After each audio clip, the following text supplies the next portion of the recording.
Hello and welcome back.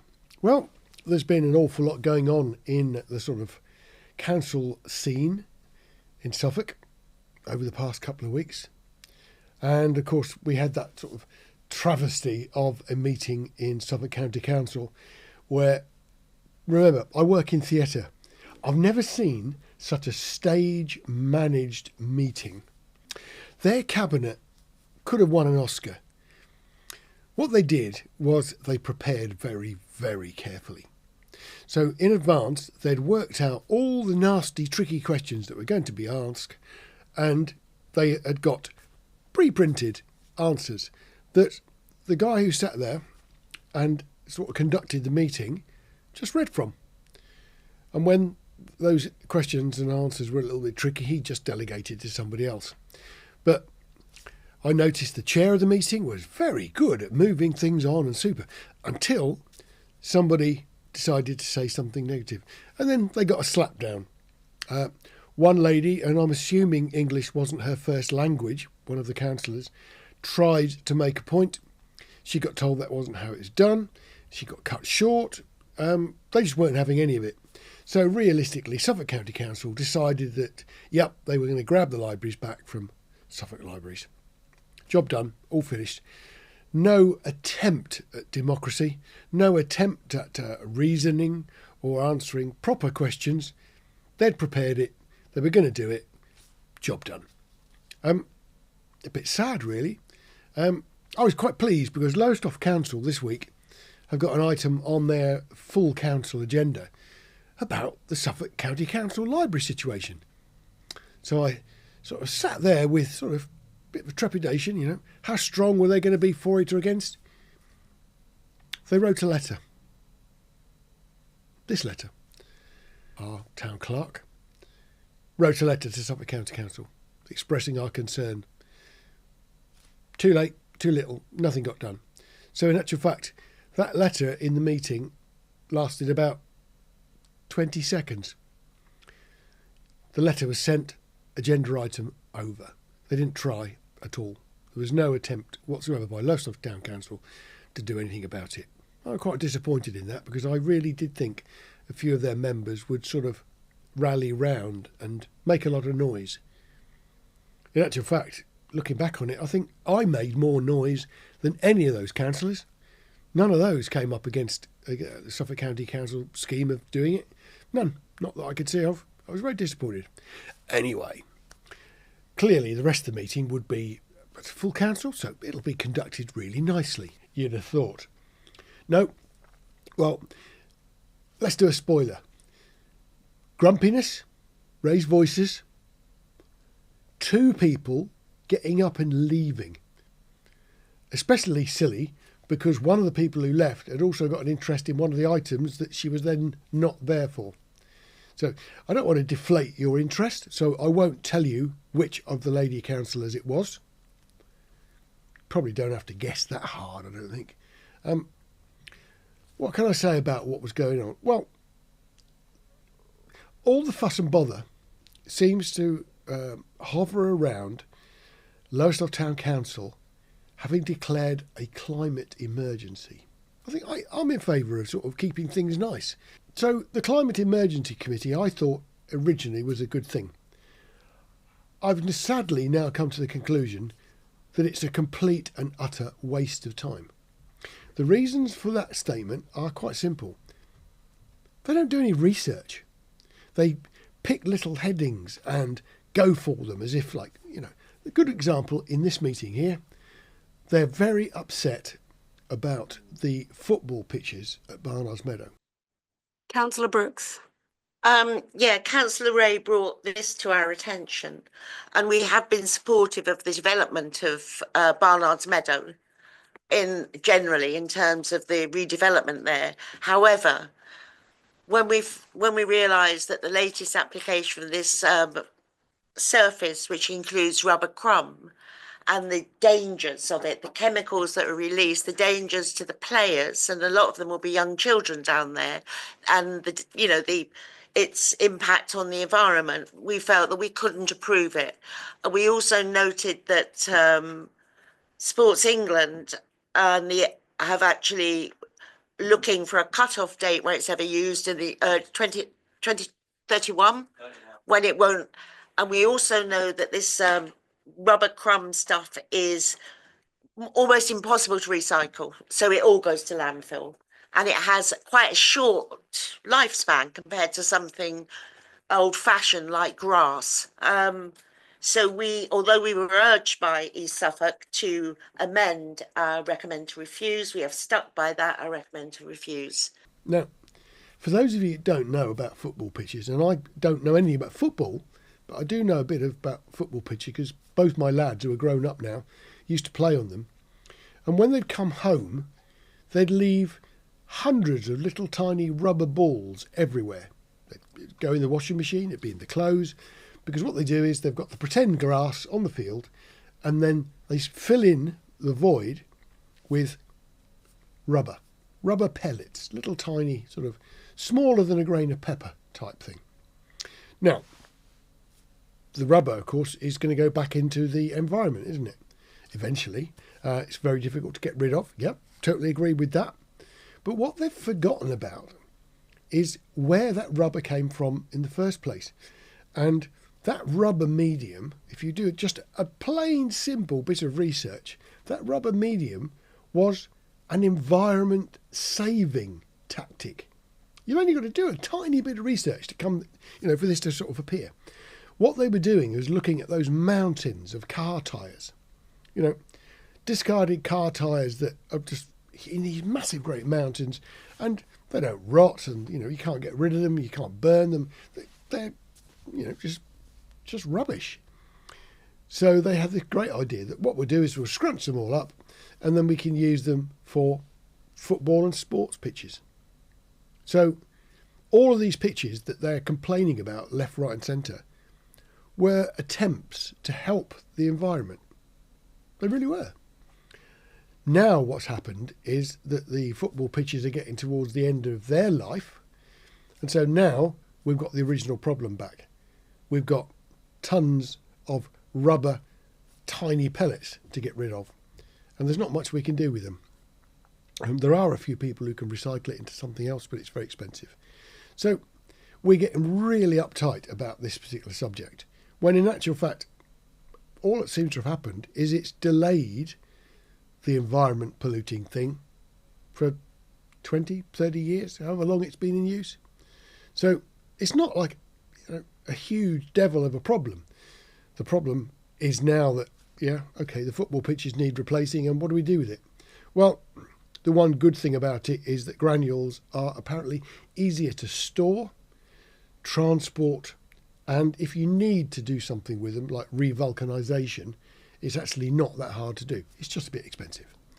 So it's not like we're polluting the entire environment. We can store this stuff because there's a limited number of these things across the country. It's not like they're everywhere. There's lots of them, but it's not as bad as they're painting. And our environmental sort of committee is just getting a bit paranoid about sort of pollution. They don't think about anything sensible. They also talk about fireworks. At a recent meeting, somebody applied for a grant to actually fund some public firework displays on the seafront, and they discussed whether or not that should be sort of granted. That was the question. Then it suddenly became into a thing where, we're allowing these people to pollute the environment. So because we've got an emergency declared, we actually need to stop it. And one of the meeting agenda points today was a very simple one. Should we ban giving money to firework displays? Somebody brought up the point that, what about speedboats? Yep, so we got a load of speedboats running around Alton Broad every Thursday night. Carbon monoxide, all the other nasty stuff that come out of engines. We have sound pollution. So that's okay. Nobody's talking about banning the speedboats. Of course, when it got to full council, the idea was just to sort of accept the recommendation that had been made in another committee, and it kicked off. 262.3B for the town council not to give any funding towards firework displays. Councillor Brooks. Yes, this has come from Climate and Emergency, and it's a similar issue to the rubber crumb, that there are, you know, the finished result might be very enjoyable. It might be something that people really enjoyed when they were young, but knowledge that we have now about the effects on the environment mean that we have to look at these things very carefully again. I mean, as everybody will say, when I was a child, I really enjoyed them, and I did. I really, really did enjoy fireworks. But we know a lot more now about the way that we're more conscious about our environment. They do give off chemicals that are left in the atmosphere. It's not just about the noise that impacts badly on wildlife and affects people who might be on the autistic spectrum, or veterans, people suffering from post-traumatic stress. They don't like it when it happens. Water, soil is also contaminated, fire hazards.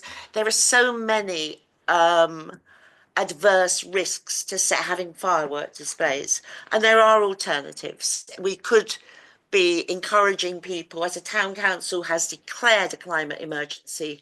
I don't think that we should be polluting the atmosphere.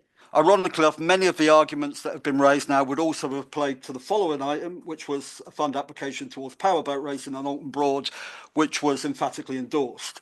And really, many of the arguments would apply to both or neither.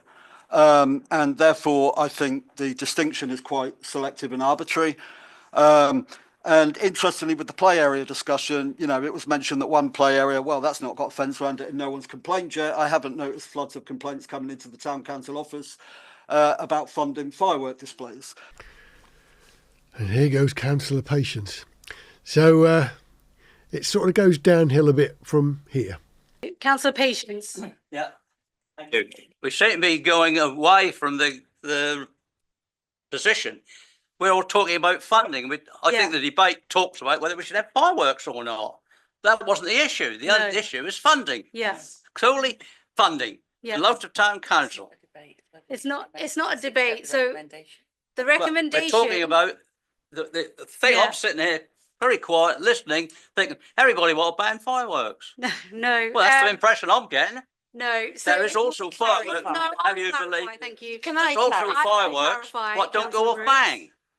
The agenda item is for the town council not to give any funding towards firework displays. So, exactly. For example, if we have a grant application like we had previously, the recommendation from the Climate and Ecological Emergency Committee is that we have a blanket ban where we do not fund, we do not give any funds to anybody requesting grants towards a firework display.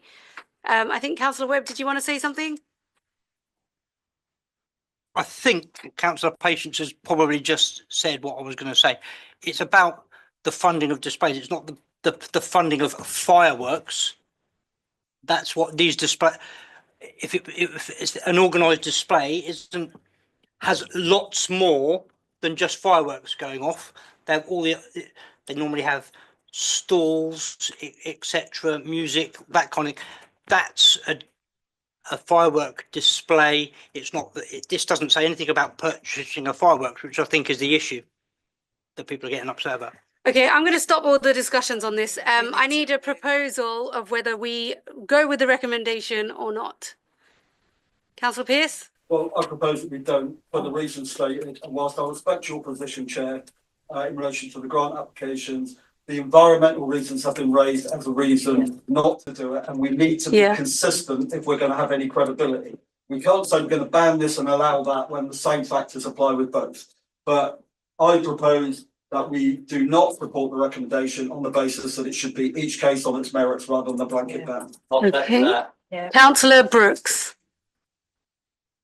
This council has declared a climate emergency. I've already said we are not going to go into any more discussion about this. I am talking about the item. We've already spoken about the climate issues. Right, you might not look. I'm asking you to stop. The reality is, I have already said we've had enough discussion on this. Oh yeah, let's forget it. We have had a proposal Councillor Page. I you have have something put my to hand say. up to speak. I have asked you to stop, Councillor Brooks. Take the phone. Councillor Page.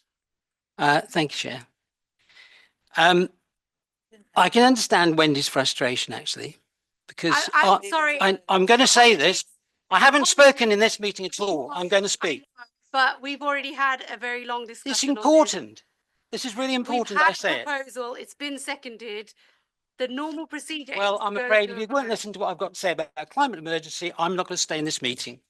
I've always thought he was quite a level and balanced person, but now he's gone off and had a tantrum and he's walking out. Goodbye. You have actually said it doesn't matter. I didn't say it doesn't matter. That is not what I said. Talking, you're stopping Councillor Page.